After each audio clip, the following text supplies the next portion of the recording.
दोस्तों ये कहानी है एक इंसान की जिसने 400 से भी ज़्यादा दिन तक दुनिया के सबसे बड़े और बेरहम समुंदर पैसिफिक ओशन में जिंदगी और मौत की जंग लड़ी। साथ ही वर्ल्ड रिकॉर्ड बनाया और 14 महीने बाद जिंदा वापस भी आया। लेकिन आते ही ऐसा क्या हुआ कि उसको जेल जाना पड़ गया। जानते हैं इस वीडियो में पूरी कहानी।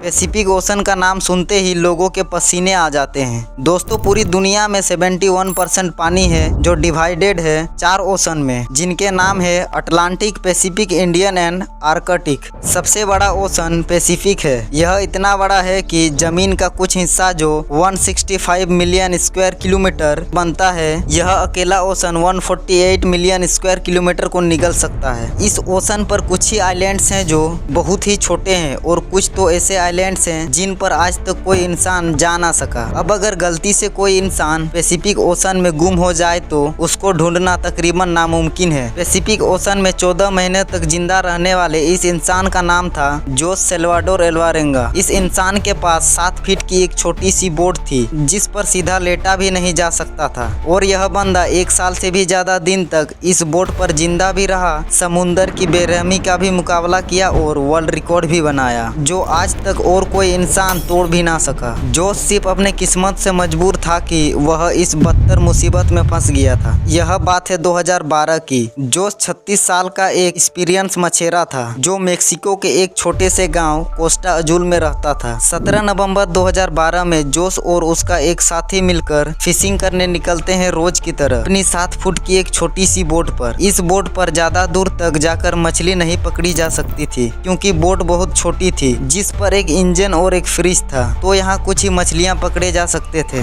दोनों ने 30 घंटे में वापस आने का फैसला किया और दोनों निकल पड़ते हैं मेक्सिको के किनारे से 120 किलोमीटर दूर अपना जाल समुंदर में बिछा रहे थे कि अचानक एक समुद्री तूफान उनको अपनी तरफ आता नजर आता है। वक्त बचाने के लिए वह जाल को भी वहीं छोड़ देते हैं और बोट को फुल स्पीड में भगाते हैं। लगभग 6 घंटे में वह किनारे से सिर्फ 20 किलोमीटर ही दूर थे कि बोट का इंजन अचानक खराब हो जाता है। उनको किनारा भी दिख रहा था और उनका गांव भी। तूफान काफी पीछे रह गया था। उनके पास एक रेडियो था जिसके जरिए उन्होंने अपनी लोकेशन अपने बॉस को भेज दी और जवाब का इंतजार करने लगे। किस्मत इतनी खराब निकली कि रेडियो की बैटरी भी डेड हो गई। एक तरफ वह किनारे को देख रहे थे और दूसरी तरफ अपनी ओर आते तूफान को, जो इतनी शिद्दत से आ रही थी मानो उनको जिंदा ही निगल जाएगा। तूफान के साथ हवाओं की भी गति इतनी तेज थी कि उनकी बोट किनारे से दूर होने लगी। कुछ ही देर में किनारा भी मंजर से हट गया और तेज लहरें इनको दूसरी तरफ खींचने लगी। इसके बाद इनके बॉस तक जब वह मैसेज पहुंचा तो बहुत देर हो चुकी थी। बॉस ने एक रिसर्च टीम भेजी इनको ढूंढने के लिए, लेकिन हर गुजरते लम्हे जोश की बोट दूर से दूर हो गई। तूफान की वजह से यह दोनों ना कुछ देख पा रहे थे और ना ही कुछ समझ पा रहे थे कि अब वह किस जगह पर है और किनारा किस तरफ है। हैरानी की बात यह है कि सिर्फ 5 ही दिनों में इनकी बोट किनारे से लगभग 450 किलोमीटर दूर पहुंच चुकी थी। छोटी बोट होने की वजह से इनको ढूंढ पाना और भी मुश्किल हो रहा था। ना इनके पास कोई फ्लेयर गन थी और ना ही इनके पास कोई ऐसी चीज थी आग लगाने के लिए ताकि यह धुएं से किसी को सिग्नल देकर बुला सके। दोनों एक दूसरे को देखकर मन ही मन सोचने लगे कि शायद अब बचना मुश्किल है। 2 दिन पहले खाना भी खत्म हो चुका था। मछली पकड़ने के लिए भी इनके पास अब कोई सामान नहीं था। दोनों का भूख से बुरा हाल हो रहा था कि अचानक एक पंछी उनकी बोट पर आकर बैठ जाती है। यह दोनों एक दूसरे की तरफ देखते हैं और एकदम से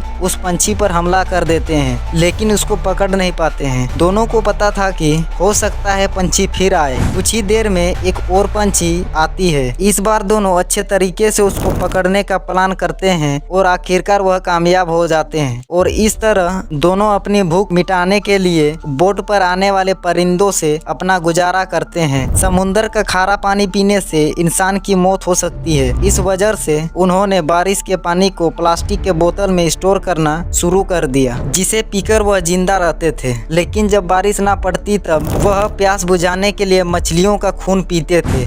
लेकिन वो भी तब जब वह उनको करने में कामयाब हो जाते थे। दिन गुजरते गए और फिर महीने। यह दोनों जिस मेंटल टॉर्चर से गुजर रहे थे वह इमेजिन करना भी हमारे लिए बहुत खौफनाक है। आखिरकार जोश का साथी टॉर्चर बर्दाश्त न कर सका और 4 महीने बाद उसने सुसाइड कमिट कर लिया। और अब बोर्ड पर सिर्फ जोश अकेला था और उसके चारों ओर पानी ही पानी था, जिसको देखकर उसे जिंदगी की कोई उम्मीद नजर नहीं आ रही थी। लेकिन अपने हालात से तंग आकर वह जैसे तैसे जिंदगी गुजारने लगा। मैप में देखा जाए तो एक अंदाजे के मुताबिक जोश पैसिफिक ओशन के उस हिस्से में मौजूद था जिसको दुनिया का खौफनाक तरीन हिस्सा माना जाता है, क्योंकि यहाँ सिर्फ कार्गो शिप ही गुजरती है। मेक्सिको के किनारों को छोड़ 6 महीने से ज्यादा हो चुके थे और इस दौरान जोश ने अपने साथी को भी खो दिया था। इस वजह से वह काफी ज्यादा फ्रस्ट्रेट हो चुका था। एक दिन जोश को दूर समुद्र में एक कार्गो शिप नजर आती है। पिछले 6 महीने बाद यह शिप उनको नजर आई थी और यह मंजर देखते ही उसमें जिंदा रहने की उम्मीद फिर से वापस आ गई। जोश ने कार्गो शिप की तरफ हर मुमकिन इशारा करने की कोशिश की, लेकिन बदकिस्मती से शिप इतनी दूर थी कि जोश को वह ना देख सके और देखते ही देखते जोश की नजर से वह शिप भी गायब होने लगी और वह यह सोचने लगा कि शायद मेरी किस्मत में भी मरना ही लिखा है। 11 महीने बाद जोश अपनी इस छोटी सी बोट पर 8000 किलोमीटर ट्रेवल कर चुका था। इसके कपड़े भी फट चुके थे और इसके पास खुद को सनलाइट से बचाने के लिए सिर्फ एक अंडरवेस्ट ही बचा था। आखिरकार वह घड़ी आ ही गई जब किस्मत जोश पर मेहरबान हुई। फाइनली 14 महीने बाद 30 जनवरी 2014 को उसे अपने आसपास नारियल तैरते हुए दिखाई दिए और आसपास कुछ पंछियां भी मंडरा रही थी। यह देखकर वह समझ गया कि आसपास कोई आइलैंड जरूर होगा। फिर उसे दूर एक आइलैंड दिखाई दे रहा था। उस आइलैंड तक पहुंचने के लिए उसे करीब आधे दिन का समय लगा। जैसे ही बोट उस आइलैंड के करीब पहुंचा, वह बोट से जंप करके आइलैंड की ओर तैरने लगा और फाइनली महीने गुजरने के बाद वह एक ठोस जमीन में पहुंच गया। दरअसल इस आइलैंड को इबोन एटोनी कहा जाता है, जो कि दुनिया का सबसे छोटा आइलैंड है।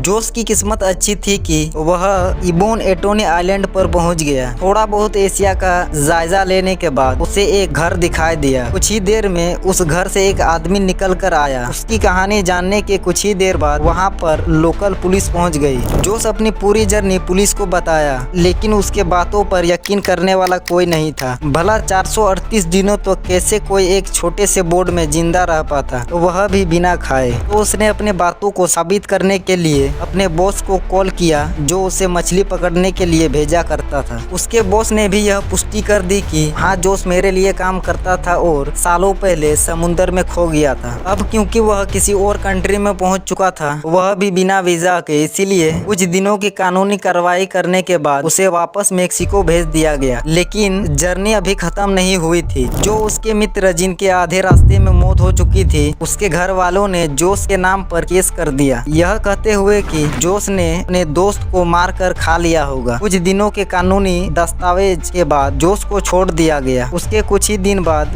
उन्होंने एक बुक 438 डेज पब्लिक किया, जिसमें उन्होंने अपनी पूरी कहानी को लिखा था और जाने अनजाने में अपनी जिंदगी बचाते बचाते उन्होंने एक ऐसा वर्ल्ड रिकॉर्ड बना दिया जिसे तोड़ने की हिम्मत भी कोई नहीं करना चाहेगा।